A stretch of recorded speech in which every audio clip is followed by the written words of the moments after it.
They didn't just hang them. They live-streamed it on every single device in the galaxy. On Earth, phones locked. TVs refused to turn off. Smartwatches buzzed with a forced alert. Then, without warning or consent, the image appeared. 3 women, all human, all barefoot, all with rope around their necks. They stood trembling on a metal platform surrounded by towering alien guards with silver helmets and elongated arms, their skin the color of ash. Behind them fluttered the black and crimson banner of the core Dominion. Earth was supposed to be under Dominion protection. Neutral. Non-aligned. So why were our citizens, 3 civilians, Emily Grace, Ria Torres, and Zara Malik, being executed like war criminals? It was the first moment in human history where laughter, argument, and noise stopped across the entire planet. From the Tokyo skyline to New York diners, from African refugee camps to orbiting research stations, humanity watched in a stunned, frozen silence as one alien stepped forward with a voice like broken glass. He declared them guilty of insurgency, destabilization, and spreading human ideology beyond permitted borders. Then, without trial, without pause, he gave the nod. The trapdoors opened. People screamed. Mothers dropped to their knees. A boy in Mumbai threw his tablet through a wall. A retired Marine punched through his monitor, bleeding and sobbing. But most, millions of us, just stared. The kind of stare where you forget to blink. Because in that moment, humanity remembered something it had forgotten for years. Pain. Rage. And the terrifying unity that comes when you take everything from us and expect us to bow. Earth had been tired. Divided. Distracted by debt, politics, and bad memes. But the core Dominion just gave us a gift, a reason to remember who the hell we are. The funeral happened 3 days later. Closed caskets, of course. The bodies had been recovered by a small underground human resistance operating within core-controlled space. Illegally. One of them, a former janitor turned rebel, risked his life to smuggle the remains out. His message? They weren't insurgents. They were explorers. Scientists mapping unknown life on core frontier moons. Their only crime was refusing to bribe an alien customs official. The trial never happened. The evidence was planted. The entire broadcast had been political theater. Worse, it worked. Across Dominion worlds, alien citizens cheered. The execution was labeled a necessary moral correction. A message to the galaxy about human arrogance. The Dominion didn't just kill those women. They declared the human soul a virus. And then they broadcast the cure. In Geneva, the United Earth Council held its first emergency session in years. The usual chaos began. One faction wanted diplomacy. Another feared full-scale extinction. But then a woman stood up. She was elderly, wore a scarf patterned like Earth's moon phases, and spoke with no political title. She was Zara Malik's grandmother. Her voice cracked as she told the council, through tears, that her granddaughter had called her the day before she died, laughing about alien frogs and trying to send home rock samples. When she finished, she said only one thing. If we do nothing, then bury all of us with her. The vote was unanimous. For the first time in recorded history, all nations agreed. Earth would not send peace envoys. It would not issue trade embargoes. It would not complain on the Intergalactic Tribunal live streams. Earth would declare war. Not the kind with formal fleets or honor duels. The human kind. The kind of war where we show up at night, when no one expects us, with improvised bombs, sharpened bone knives, and data viruses written by kids in basements. We would hit them in places they didn't even realize were vulnerable. Because humans don't fight to win. We fight to send messages. And this one would be permanent. On the moon base Tycho 9, Black Ops engineers began working round the clock. Not building ships. Not making weapons. They were designing insults. Targeted ones. Psychological payloads meant to break alien minds. Music frequencies that triggered paranoia in Dominion Command. Colors that drove specific alien species into manic rage. The lead scientist, a former DJ and neuroscientist, called it weaponized culture. His assistant laughed and said it was the first time pop music would legally count as a war crime. Meanwhile, down on Earth, the world changed overnight. Schools added emergency readiness classes. Kids were taught how to recognize Dominion uniforms. Grandmothers practiced firearm drills. TikTok influencers got recruited into cyber propaganda units, their viral videos now full of war satire and parody skits that ridiculed core leaders. Even pacifist communities agreed to run coded courier routes. Not because they believed in violence, but because they knew now what was at stake. In orbit, a Dominion surveillance satellite exploded unexpectedly. Official reports blamed a malfunction. Unofficially, it was the first confirmed strike by the newly formed Earth Resistance Network known only as Task Force Null. No logo. No country flag. Just one message, posted anonymously on Dominion networks in 87 languages. You hanged our sisters. Now hang on to your throats. Back on the Dominion homeworld, panic started to bubble under the surface. They were used to rebellion. But this was different. This was personal. The humans weren't targeting armies. They were targeting meaning. They sabotaged a ceremonial birth temple, replacing the sacred wall carvings with holograms of the 3 murdered women smiling. They hacked Dominion broadcasts and inserted 3-second clips of ropes snapping, over and over. They sent flowers to Dominion generals. Real flowers. From Earth. Each with a card that read, "This is the last thing you'll smell." At first, the Dominion tried to respond with brute force. They sent a gunship to orbit Earth. It never made it. Somewhere above Saturn, it vanished. Wreckage later found indicated it had been hollowed from the inside. The internal systems had been replaced with Earth fungus, programmed to digest synthetic components. Biowarfare? No. Just farming innovation repurposed by angry agricultural students. The final moment of the chapter came with a silence. In a hidden base deep in the Pacific Ocean, a human commander looked over an illuminated map of Dominion territories. She touched a blinking red dot labeled Execution Site 17. And then whispered quietly, coldly, without emotion, the first mission order of Earth's unofficial war. Burn that place off the star charts. Leave no stone standing. Then leave 3. 1 for each woman. Make it the first human monument in alien territory. This is no longer about justice. This is about memory. Ask ChatGPT. The Dominion expected retaliation. They expected ships, maybe a formal declaration, or at most a fleet that they could blast apart with orbital cannons. What they got instead was confusion, silence, and then untraceable chaos. Earth didn't fight like a civilization. It fought like a wounded animal with too many teeth and nothing left to lose. The Dominion's command stations began experiencing strange glitches. At first, they were dismissed as software anomalies. Then a command cruiser's AI began whispering human nursery rhymes in the captain's native language, a dialect humans were never supposed to understand. One morning, across 6 Dominion outposts, their news feeds simultaneously displayed the same image. The 3 hanged human women, sitting at a table, smiling, having tea. No blood, no nooses, just warmth. Underneath the image, a simple line, "Remember what you did." It wasn't war in the traditional sense. It was psychological poison. And it spread faster than they could trace. Earth's Black Ops unit, Task Force Null, operated without patches, without ranks, and without mercy. Their first mission wasn't to destroy. It was to humiliate.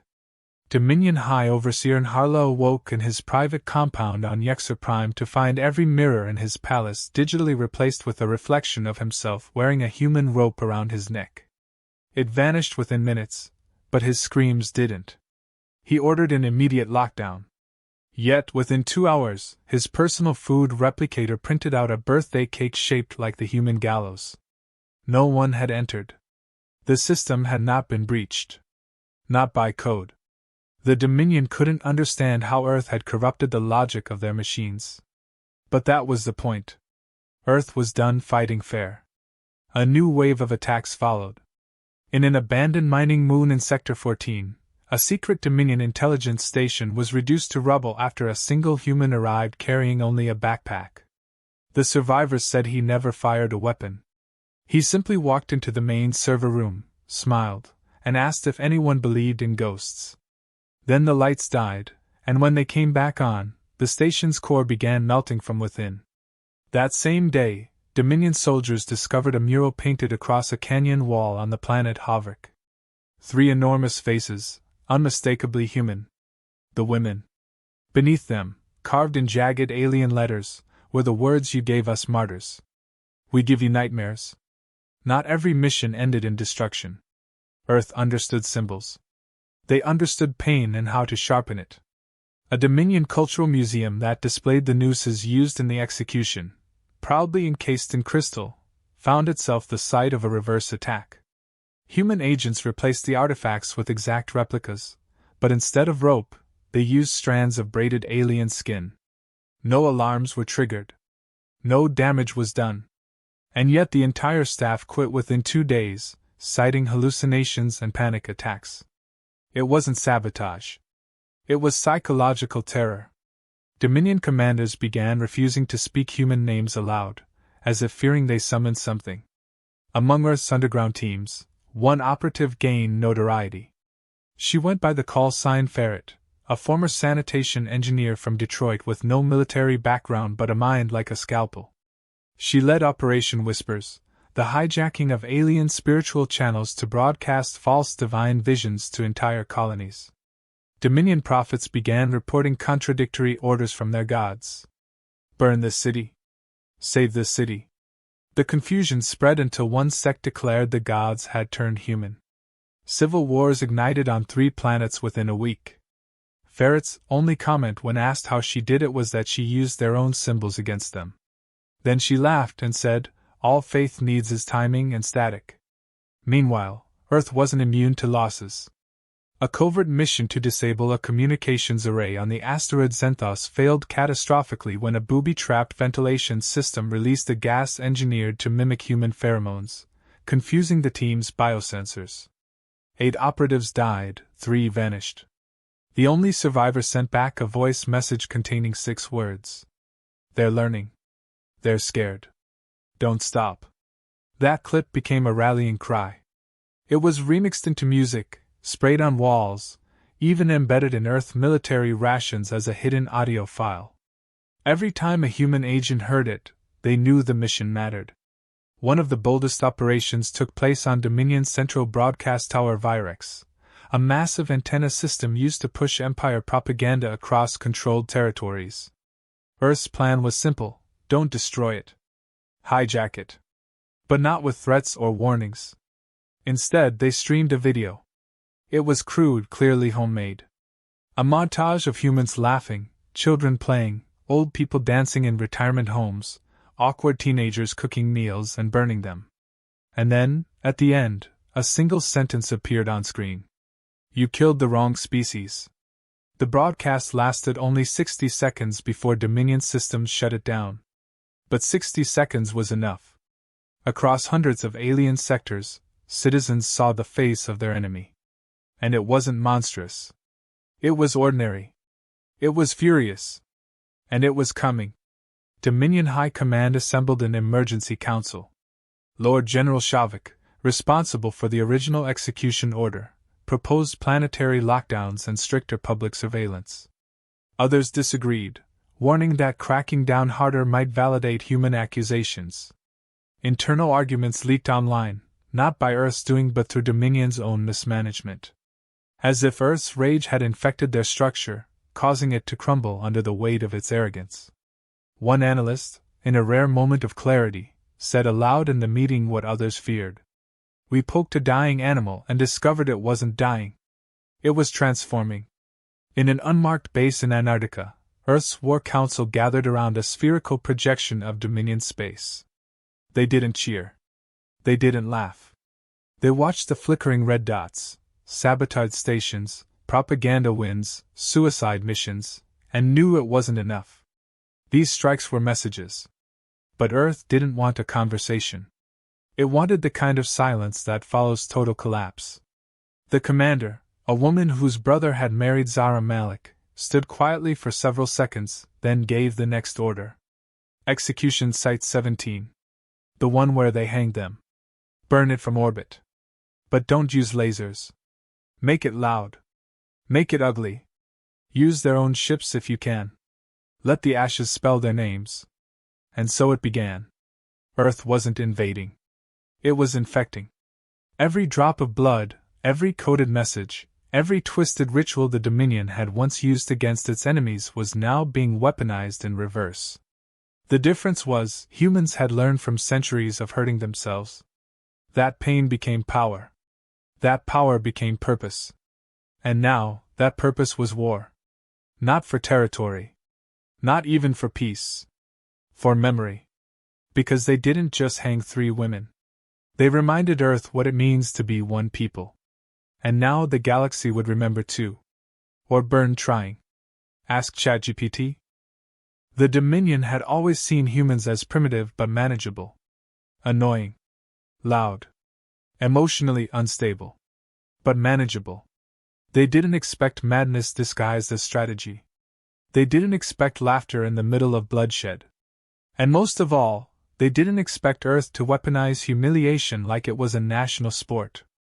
In the 3rd week of the war, the Dominion broadcast a warning across their colonies, attempting to terrify the humans into submission. The feed showed images of burnt Earth ships, captured agents being paraded in chains, and recordings of alien warriors giving proud speeches about crushing the monkey infestation. But within hours, the broadcast was remixed into a viral music video. Someone on Earth had layered it with upbeat disco music and dubbed over the alien speeches with cartoonish baby voices. The video ended with all the Dominion warriors dancing awkwardly while confetti fell from the sky. It exploded across the galaxy. Dominion leadership was furious. Their threat had become a meme. The more they tried to control the narrative, the more Earth turned it into chaos. A propaganda image of Earth's cities in flames was leaked across alien forums. But it was fake. The image was traced back to an old science fiction movie from Earth. Dominion intelligence had used a fictional image to try and manipulate their own citizens. Once exposed, the backlash was immediate. Thousands of alien civilians started questioning whether anything their leaders said about humans was real.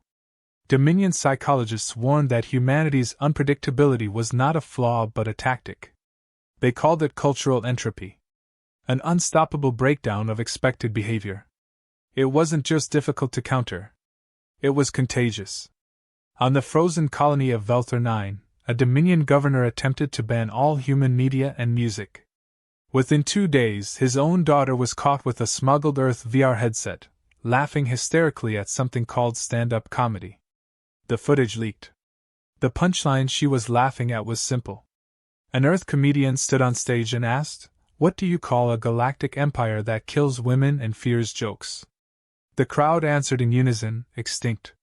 Dominion officials tried to shut the video down, but it was too late. The virus had spread. Laughter in the face of tyranny had become Earth's most terrifying weapon. Back on Earth, a new operation was underway. Task Force Null operatives embedded with alien sympathizers had developed something they called dream bombing. Using hacked Dominion neuro-broadcasting towers, they hijacked sleep patterns of high-ranking officials, feeding them looping dream sequences filled with surreal human imagery. One Dominion general awoke from 6 nights of vivid nightmares where he was forever trapped in a suburban Earth barbecue, being offered hot dogs by the 3 hanged women. The general resigned and fled into isolation, citing a psychological infection.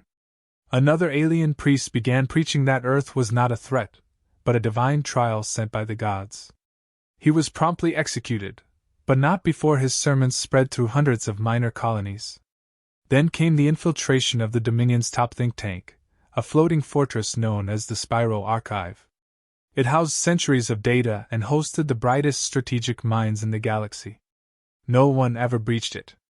Until Earth's agents slipped and dressed as maintenance staff. Not with weapons, but with art. They replaced every historical painting with manipulated versions showing key Dominion victories turning into defeats at the hands of human figures. The paintings were so convincingly altered that some officials failed to recognize they were fakes. Debates broke out. Did we really win the Battle of Akler? Was the siege of Varnak a lie? Paranoia blossomed. Trust collapsed. And Earth never fired a shot. The Dominion attempted to retaliate by sending one of their elite propaganda platoons, known as the Eyes of Authority, into Earth-controlled space to record footage of human savagery.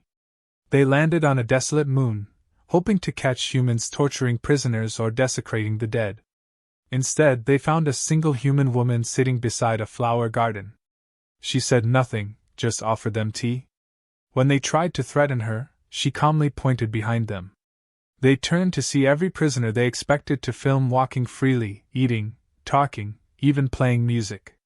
One of the aliens asked if it was all a trap. She replied, "No, this is what we do when we're not being provoked.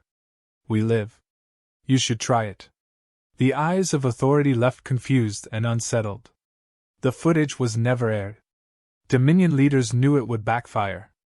Somewhere in the spiral arms of the galaxy, an alien merchant uploaded a video titled Human Logic Explained.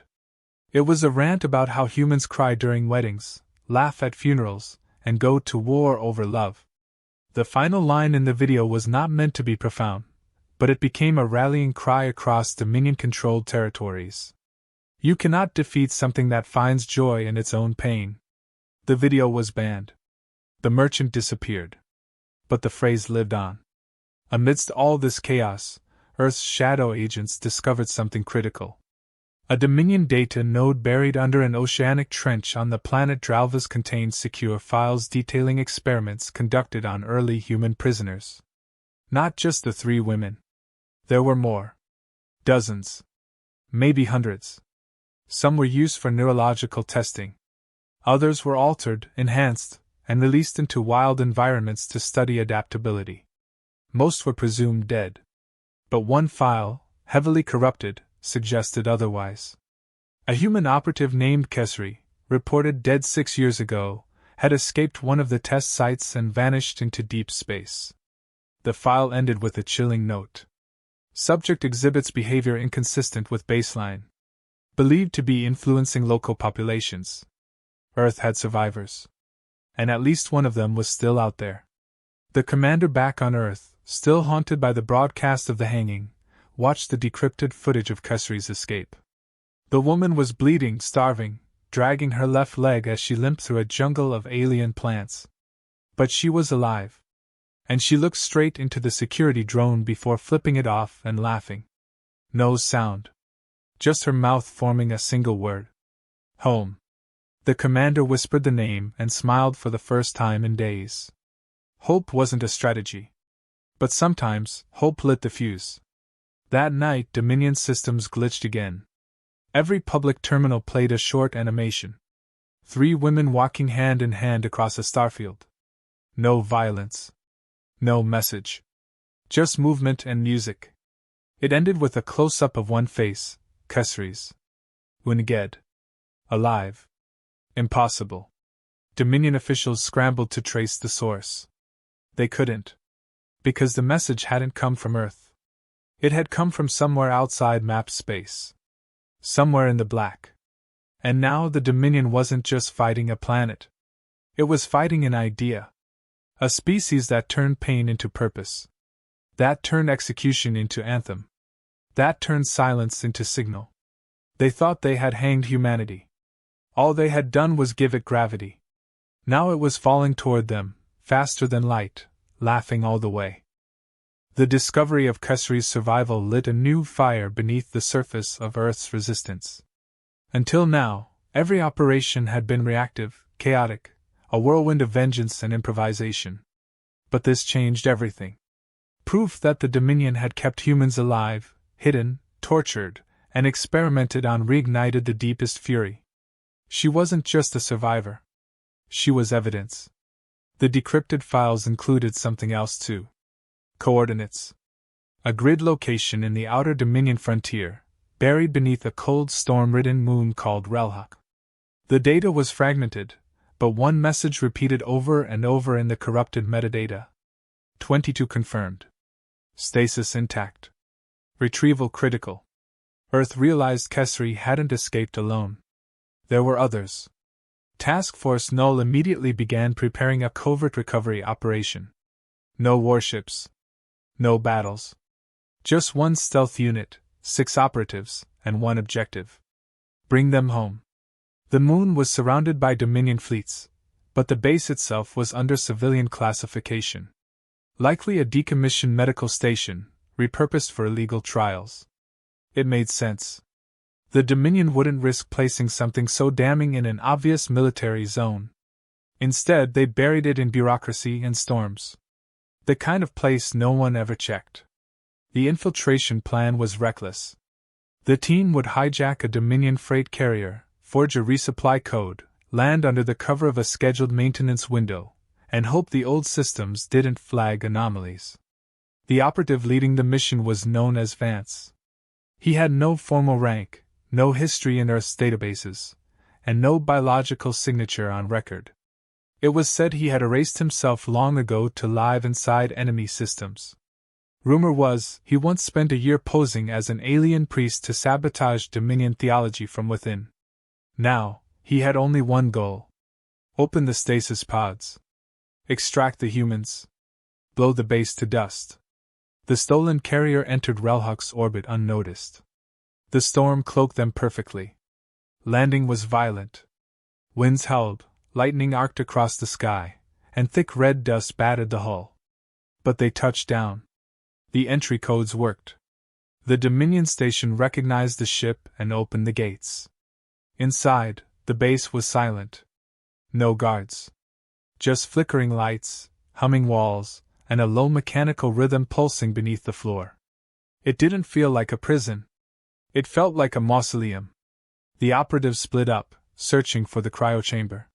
They moved quickly, weapons drawn, whispering only in clicks and gestures. Every corridor looked the same. Metallic, rusted, stained with time. Then they found it. A sealed door with biometric locks designed for Dominion DNA. Vance pulled out a small black vial. Inside, sloshing faintly, was alien blood, taken from a high-ranking Dominion corpse weeks earlier. He dipped his glove in, smeared it across the scanner, and held his breath. The lock hissed open.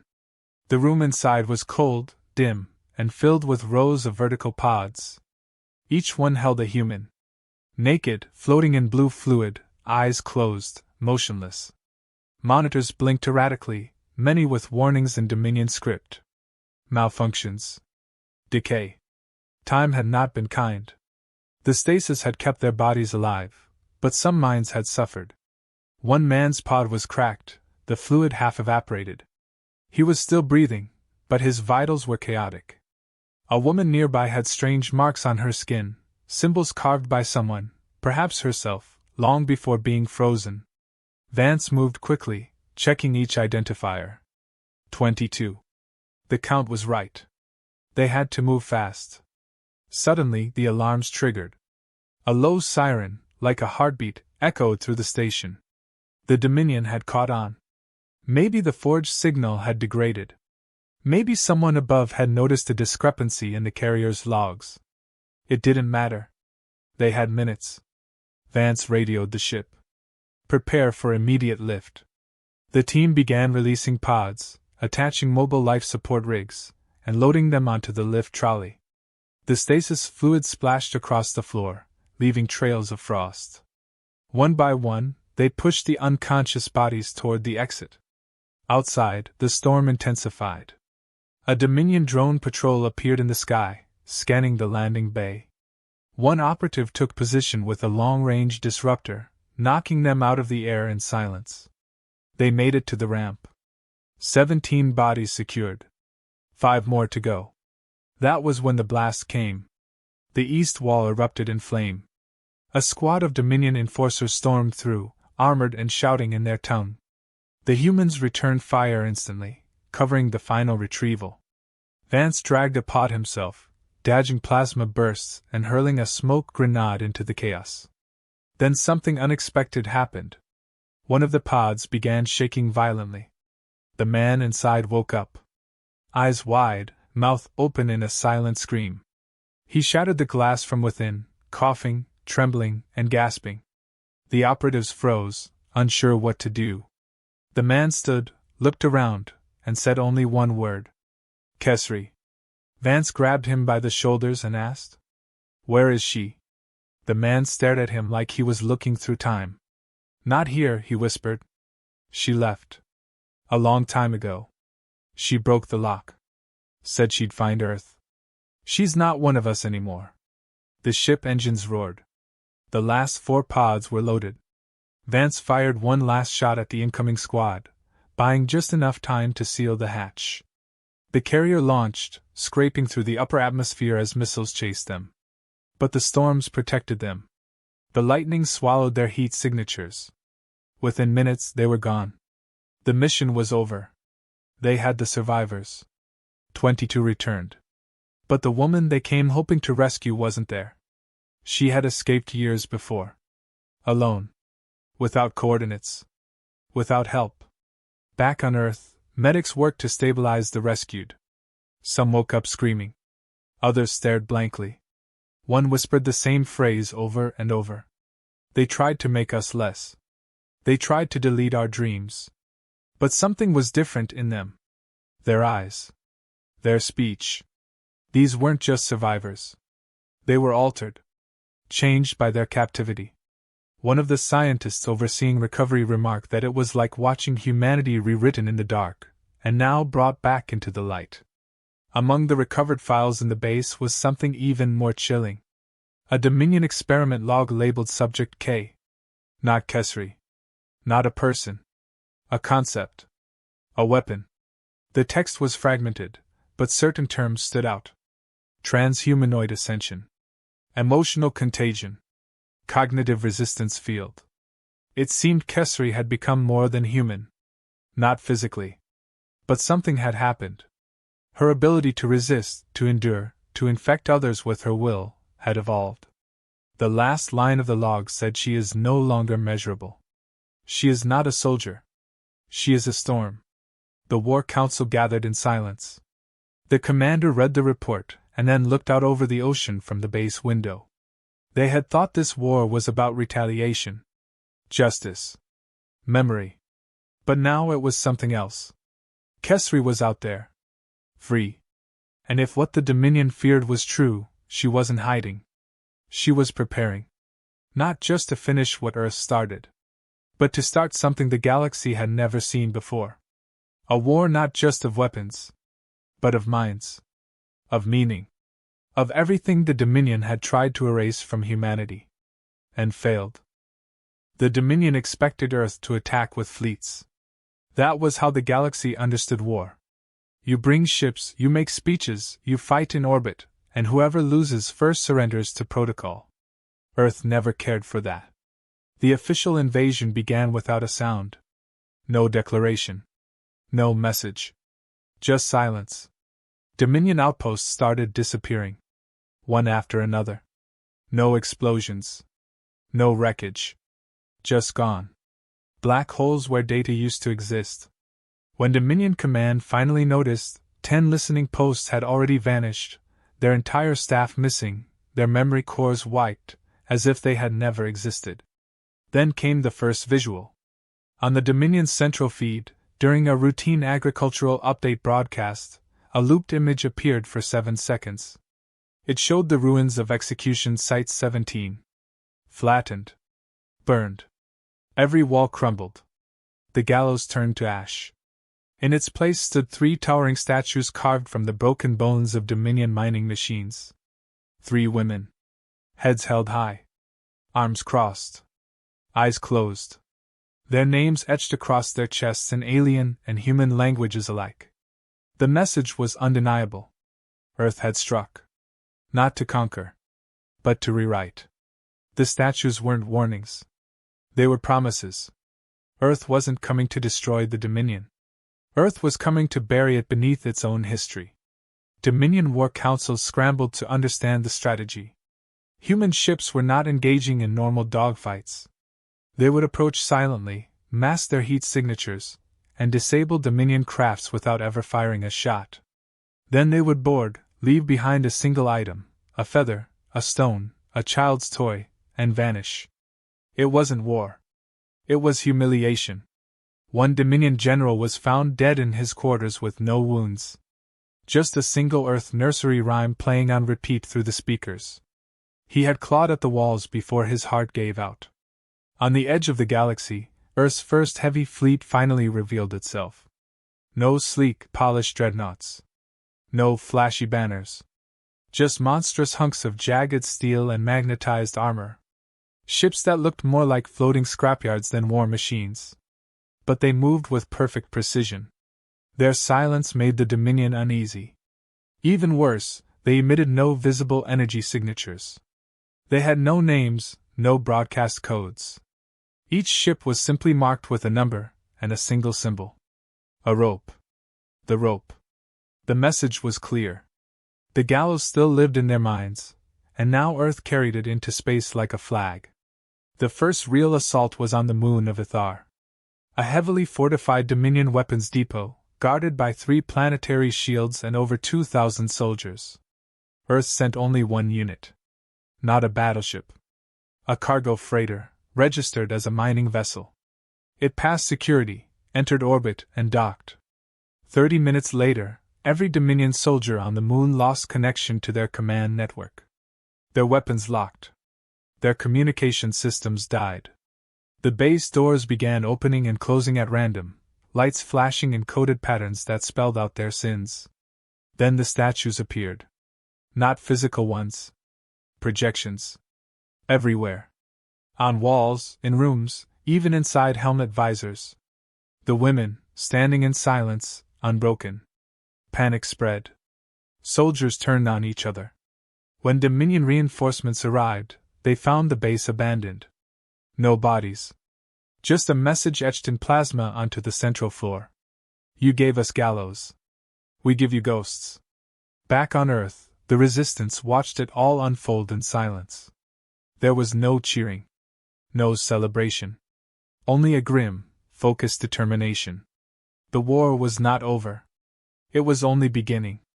The survivors from the Relhuk rescue were still healing. Many could not speak. One of them, a former linguist, spent hours writing strange symbols on the wall of her room.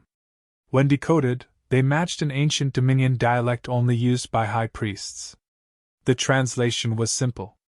The storm has a name. And it remembers. Word spread. Earth's forces began referring to the final phase of their campaign with one word. Kesri. Her whereabouts remained unknown. But her influence was everywhere. Dominion soldiers began whispering stories of a shadow figure appearing on the battlefield before an attack. Always a woman. Sometimes seen weeping. Sometimes laughing. Once, she was reported standing in the middle of a Dominion city square in full daylight, simply watching the sky. By the time soldiers arrived, she was gone. No surveillance ever caught her movement. But wherever she appeared, something followed. Explosions. Panic. Or silence. Her presence became prophecy. Dominion leadership declared her a terrorist myth, a human psyop. But even their own troops stopped believing it. They knew better. She wasn't a myth. She was the consequence. Dominion General Shavik, the man who ordered the hanging, finally re-emerged after months in isolation. His face aged, his voice hoarse, he addressed the Central Dominion Congress and called for surrender negotiations. His proposal was simple. Halt human aggression. Offer reparations. Allow limited human autonomy. No one supported him. Not because they didn't fear Earth, but because admitting defeat to humans meant accepting that the Dominion was no longer the dominant species.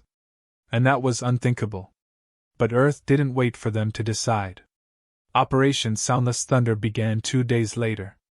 Earth dropped dozens of rods from orbit, pure tungsten, accelerated beyond hypersonic speeds. No explosions. No fire. Just impact. The rods punched through Dominion military complexes like gods throwing spears. Entire cities fell in seconds. Earth made sure the civilian zones were left untouched. Not from mercy, but from strategy. Earth was not at war with the people. Only the system. And the message was spreading. Across the Dominion's outer colonies, rebellion sparked. Alien workers who had once served the Empire began marching with human flags. Not out of love, but because they saw what Earth did to oppressors. And they wanted that same fury on their side. Human operatives began assisting underground movements on other worlds, arming them not with weapons, but with stories. Stories of the three women. Stories of Kesri. Of what it meant to be erased, and what it looked like when you came back to remind the galaxy you still existed. Dominion defenses cracked. Their fleets began pulling back. Their command structure fractured. Earth had done more than just fight. It had infected the very idea of Dominion control. The empire that once ruled through fear now trembled at shadows. They called Earth barbarians. Primitive. Emotionally unstable. But none of that mattered now. Because Earth had turned grief into strategy. Pain into tactics. And memory into a weapon sharper than any blade. As the last of Earth's fleet surrounded the Dominion core systems, they broadcast a final message. No ultimatums. No terms. Just a soft human voice speaking across all frequencies. You hanged our sisters. We carried that silence long enough. Now we've taught it to speak. Let it finish the story. Let it burn through every lie you ever told. Let it stand where your statues fall. And when the war ends, when we return home, we will leave behind one thing only. A monument. So no one forgets what you did. And what we became because of it. Ask ChatGPT. The war ended without ceremony. No ceasefire. No surrender. Just a day when the Dominion stopped speaking. Their broadcasts cut to static. Their ships fell silent in orbit. Their flags disappeared from city skylines. One by one, their outposts went dark. Earth's final strike had shattered the illusion of power they once held over the stars. There were no parades on Earth, no grand declarations of victory. Instead, there was rebuilding. There were funerals. There were quiet conversations between survivors who had no words left. The planet that had once been splintered by its own noise now stood united under the weight of memory. Every scar mattered. Every life lost had meaning. And every statue raised in enemy territory told the same story. We remember. The Dominion's surviving leaders were captured and brought before a tribunal held not in some floating neutral station, but on Earth itself. The same soil that had once buried the three women now served as the ground for judgment. The trial was broadcast across the galaxy, not for revenge, but for truth. The Dominion's High Overseer stood in chains as footage played behind him. The hangings. The torture chambers. The whispered experiments. The survivors testified not with fury, but with facts. They didn't scream. They didn't beg. They simply told what had been done to them. And somehow, that hurt more. Some alien viewers cried. Others turned off their screens. But the message was loud enough. The galaxy had not forgotten. It had only been reminded. On a quiet plain in what used to be a neutral Dominion planet, a new structure was built. Not by soldiers. Not by politicians. By volunteers. Human and alien. A wide open plaza with no walls. In its center, three identical statues. The women. Not in pain. Not in chains. But laughing. Alive. Carved exactly as they had once looked in old Earth photos, now shared like sacred relics across thousands of systems. Around the base, an inscription in dozens of languages, none larger than the others. We are not less. We are not prey. We are not yours to forget. Earth's military began to pull back. Units were recalled. Equipment stored. Ships returned to orbit for decommissioning. But one ship, a quiet black cruiser known only by a symbol instead of a name, vanished before it could be retrieved. It had no crew listed. No final destination. Some said it belonged to Kesri. That she had returned to the stars to finish what began years ago. Not war. Not destruction. But awakening. Others claimed she had died long ago, and everything now was myth, shaped by grief and desperation. But on 10 Dominion worlds, people whispered of a shadow figure appearing in crowded streets, in government halls, on forgotten moon outposts. A woman in silence. Watching. Moving. Smiling. The new Earth leadership formed not from the ashes of old nations, but from collectives. From communities that had learned how to speak again. Decision-making was slower, messier, but honest. Every action debated. Every war crime reviewed. Earth had fought like an animal cornered. Now it had to live like something better. The hardest part was knowing when to stop fighting. Some soldiers could not return to peace. Others built lives in the ruins of the old Dominion, teaching alien children, rebuilding homes, planting trees where mines used to be. One former operative started a school for languages, teaching both human and Dominion dialects, side by side. His first student was the son of a former Dominion guard who had once patrolled the execution site. Across the galaxy, stories bloomed. Small stories. Powerful ones. A human child taught a Dominion elder how to play a game involving laughter and chalk. A survivor of the cryochambers painted murals with an alien girl whose family had once watched the hanging with pride. On a distant farming world, someone found a feather left behind by an Earth operative and built a shrine around it, not to worship, but to remember that even fear has a source and can be understood. The legacy of the war was not just in destruction. It was in the silence left behind. A silence that humans filled not with victory, but with voices. With songs. With art. With stories about three women who had never wanted to be symbols, but became the match that lit the fire. Every year, on the anniversary of the hanging, a global moment of quiet was held. No broadcasts. No traffic. Just stillness. Then, a slow rising chorus from cities, towns, villages. A single unified hum. It was not an anthem. It was a heartbeat. A promise that what had happened would not fade. One day, without warning, a strange signal arrived at Earth's outer satellite stations. Not a threat. Not a plea. A message from a species unknown to any database. Its language was ancient, its form complex, but the translation came through clearly. We saw what you did. We were silent before. We are not silent now. Let us talk. Let us understand. Earth responded with only one word. Welcome. Because it had learned the value of memory. And memory had taught them that silence could be survival, but voice was legacy. The final record of the war was not written in books or carved in monuments. It was left as a holographic recording stored on a chip placed beneath the feet of the statues on that open plain. The recording showed no leaders, no generals, no politicians. Just a rotating image of the three women, their faces slowly fading into stars. And the voice of someone, maybe Kesri, maybe someone else, speaking soft and low. If you are watching this, then remember. They thought they could end us with a rope. But what they really did was pull the wrong thread. And when that thread unraveled, the whole galaxy saw the fabric they had hidden. We are human. We are flawed. We are loud. But when we choose to rise, we do not rise alone. We carry every ghost. Every sister. Every wound. And we do not stop until the silence ends. And somewhere, far beyond known space, where no ship had gone, in a region without stars, something moved. Quiet. Watching. Waiting. Not an enemy. Not a threat. But a witness. And maybe that was the point. The war had never really been about humans and the Dominion. It had been about what happens when someone tries to erase a story. And the universe finally listens to the scream it left behind.